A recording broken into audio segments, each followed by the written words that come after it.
आग्रह करते तो भी सेठ कहते हम बहुत बिजी हैं, बहुत व्यस्त हैं, हमारे पास समय कहाँ है सत्संग के लिए, हमें सत्संग की जरूरत नहीं है। बहुत इस प्रकार से एक दिन छुट्टी का समय था। सज्जनों ने कहा गुरुदेव आप ही कृपा करें, सेठ जी के पास पैसा बहुत है, अगर ये चेत जाते तो गांव की बहुत बड़ी समस्या का समाधान होता। श्रद्धालु सज्जनों के विशेष आग्रह से गुरुदेव स्वीकार करते हैं। छुट्टी का दिन है, आज दुकान बंद है। सेठ, सेठानी, सेठ का साला तीनों चबूतरा में कुर्सी पर बैठे बात कर रहे थे। महाराज जी बिल्कुल पास तक पहुंच गए कि तो नमस्कार उन्होंने किया नहीं। सेठ जी, महाराज जी ने सोचा कि ये सेठ जी को सामान्य शिष्टाचार का भी बोध नहीं है, आज हमें जरूरत है, चलो हम ही नमस्कार करें। महात्मा जी ने कहा सेठ जी ओम नमो नारायण। तो सेठ जी दूसरी तरफ मुंह घुमा लिए, कुर्सी दूसरी तरफ घूम गई। महात्मा जी एक बार चबूतरा का परिक्रमा लगा करके फिर सेठ के सामने पहुंचे, कहे सेठ जी जय श्री कृष्ण। फिर सेठ जी दूसरी मुंह तरफ घुमा लिए। महात्मा सोचते हैं ये श्री कृष्ण का भी भगत नहीं है, ओम नमो नारायण कहने पर भी नहीं बोलता है, पता नहीं ये किसको मानता है। महात्मा जी तीसरी बार परिक्रमा लगाकर सेठ के सामने पहुंचे, थोड़ा जोर से बोल दिए। उन्होंने कहा सेठ जी जय श्री राम। सेठ जी झुंझुला गए, गुस्से में आ गए, कहे हट जाओ यहां से, यहां तुम्हारी दाल नहीं गलेगी। सेठ जी गुस्से में आकर कह दिए हट जाओ यहां तुम्हारी दाल नहीं गलेगी। महात्मा ने तुरंत उत्तर दिया दाल तो गल जाती है पर पानी अच्छा होता। महात्मा ने उत्तर दिया दाल तो गल जाती है पर पानी अच्छा होता, यानी आप अच्छे होंगे तो हमारी दाल गलेगी, अब आप बुरे होंगे तो हमारी दाल नहीं गलेगी। शब्द शक्ति में बहुत बड़ी शक्ति है। शब्द शक्ति आदमी को हंसा भी सकती है, रुला भी सकती है, सर्वस अर्पण भी कर सकती है, सर्वस ले भी सकती है। दोनों शक्ति शब्द शक्ति में है।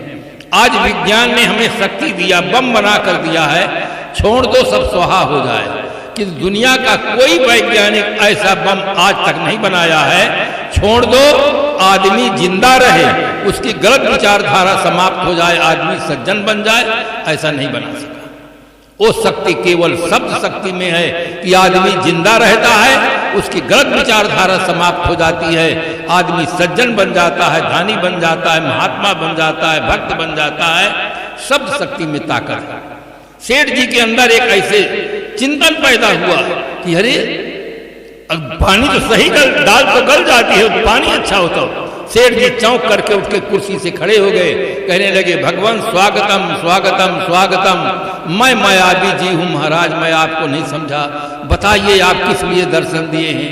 महात्मा ने कहा मुझे अपने लिए कोई चीज की जरूरत नहीं है, मैं जो कहूं अगर वो आप करने के लिए तैयार हो तो मैं बतलाऊं। अब उन्हें अच्छा बनना है क्योंकि पत्नी बैठी है, साला बैठा है, सब सुन लिए कि दाल तो गल जाती है, पानी अच्छा होता। अब उन्हें अच्छा बनना है। उन्होंने कहा भगवान नाथ सकल संपदा तुम्हारी, सारी संपदा आपकी है, जो मुझे आदेश देंगे वो मैं करने के लिए तैयार हूं। महात्मा ने कहा यहाँ एक विद्यालय की जरूरत है, छोटे छोटे बच्चों को बहुत दूर पढ़ने जाना पड़ता है, एक अस्पताल की जरूरत है, रात में कोई बीमार हो जाता है तो उसका सही ढंग से इलाज नहीं होता, लोग परेशान रहते हैं, और एक संत आश्रम की जरूरत है जहां संत आए लोगों को जीने की कला सिखाएं, कैसे जीना चाहिए, क्योंकि आज आदमी बहुत कलाएं सीखा है, जीने की कला नहीं जानता है, इसलिए दुखी है। सीने में सीने को जो सीना नहीं जानता, गर साच पूछिए मुझसे तो जीना नहीं जानता। आज आदमी जीना नहीं जानता है, इसलिए दुखी है, अशांत है। अगर जीने की कला उसको बोध हो जाए तो हर आदमी सुखी जीवन जी सकता है। उन्होंने कहा भगवान ये सारी संपदा आपकी है, जहां चाहे वहां उपयोग करें।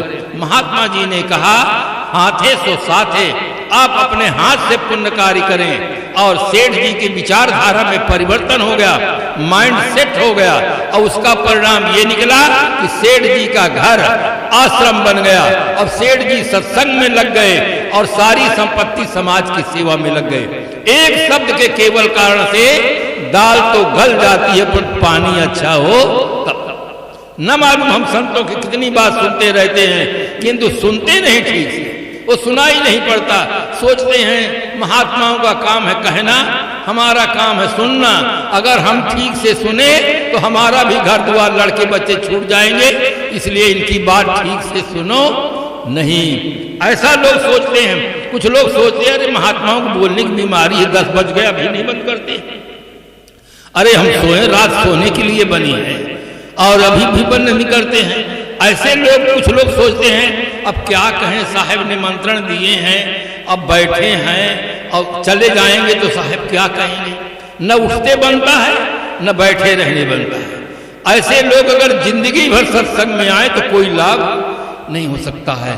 सत्संग में बैठो, जो बताया जा रहा है आपके लिए बताया जा रहा है, ठीक से सुनो और ठीक से सही कदम उठाओ। आज से सदगुरु कबीर साहब ने कहा, आज बसेरा नियरे हो रमैया राम, काल बसेरा बड़ी दूर हो रमैया राम। आज मनुष्य शरीर में बसेरा है, आप अपने जीवन में परिवर्तन कर सकते हैं। कल पशु पक्षी खाने में चले जाएंगे तो कोई परिवर्तन नहीं हो सकता है, वहां भजन नहीं हो सकता है। अगर ठीक से सुनिए, ठीक से सुनेंगे तो एक दिन सुनने का प्रभाव मन पर इतना गहरा पड़ जाता है कि जो भी समस्या आएगी उसका समाधान आप ढूंढ निकालेंगे। एक सेठ जी थे, करोड़पति थे, बहुत सुंदर भव्य महल बनवाए, उद्घाटन की तिथि निश्चित हो गई, पंपलेट बन गए, सारी तैयारियां हो गई। उसके एक सप्ताह पहले इतना आंधी तूफान भूकंप आया कि पूरा मकान बैठ गया। जो भी मित्र सगे संबंधी सब आए सेठ जी को सांत्वना देने के लिए कि करोड़ों रुपए का आपका नुकसान हो गया आंधी तूफान भूकंप से, और सेठ जी इतना खुश हो गए, सबको आते देख करके घर में मिठाई खरीद करके लाए और सबको मिठाई बांटने लगे। लोगों ने सोचा सेठ जी का दिमाग का स्क्रू ढीला हो गया, इतना हानि होने पर मिठाई, अरे मिठाई किस खुटी में बांट रहे हो, हम तो आपको समझाने के लिए आए थे कि धैर्य रखो सब ठीक हो जाएगा। उन्होंने कहा किस खुशी में मिठाई बांट रहे हो। देखिए सेठ जी सत्संगी थे, उन्होंने कहा भगवान की बहुत बड़ी कृपा है, 7 दिन बाकी रह गया उद्घाटन का, अगर उद्घाटन में करके हम मकान के अंदर चले जाते और फिर पानी बरसता भूकंप आता तो हम सब के सब खत्म हो जाते। ये बहुत बड़ा अच्छा हुआ, मकान पहले बैठ गया, हम बचे हैं, मकान फिर बन जाएगा।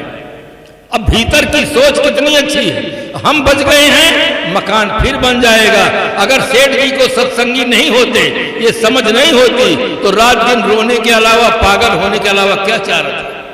हम अपनी सोच को ठीक बना लें, सही अगर हमारी सोच हो जाए तो दुख कपूर की तरह उड़ जाता है, और ये मिलता है सत्संग। इसीलिए सदगुरु कबीर साहब ने कहा संगत कीजिए, साधु की संगत करो। साधु मतलब गुड मैन, अच्छा आदमी, जिसके विचार और कर्म दोनों ठीक। मानसकाल ने बहुत सुंदर लक्षण लिखा, विरत विवेक विनय विज्ञाना, बोध यथार्थ वेद पुराना, दम्भ मान मद करह न काऊ, भूल न दे कुमारक पाऊ। भूल करके भी गलत रास्ते पर कदम नहीं उठाते हैं, वो साधु होते हैं। इसलिए आज आवश्यकता है संत सम्राट सदगुरु कबीर साहब के विचारों की, जिनके विचारों में उदारता है। उन्होंने कहा सुनिए सबकी, निबेरिए अपना। सदगुरु कबीर साहब सभी महापुरुषों का आदर करते हैं, सभी ग्रंथों का आदर करते हैं, सभी परंपराओं का आदर करते हैं, किंतु अपनी बुद्धि का प्रयोग करने के लिए कहते हैं। अंधविश्वास अवैज्ञानिक मान्यताओं से हट करके आदमी की आस्था सत्य में होनी चाहिए।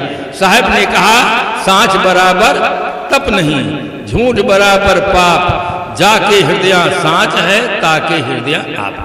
हमारी आस्था सत्य में हो, संत में हो, संयम में हो और अपने राष्ट्र के प्रति हो, तो हम एक अच्छे नागरिक बनेंगे और इन विकारों से ऊपर उठ करके आत्मबोध प्राप्त करें। जिसके लिए साहब ने कहा आत्म ज्ञान बिना नर भटके, कोई मथुरा कोई काशी, पानी में मीन पियासी, मुझे सुन सुन आवे हंसी।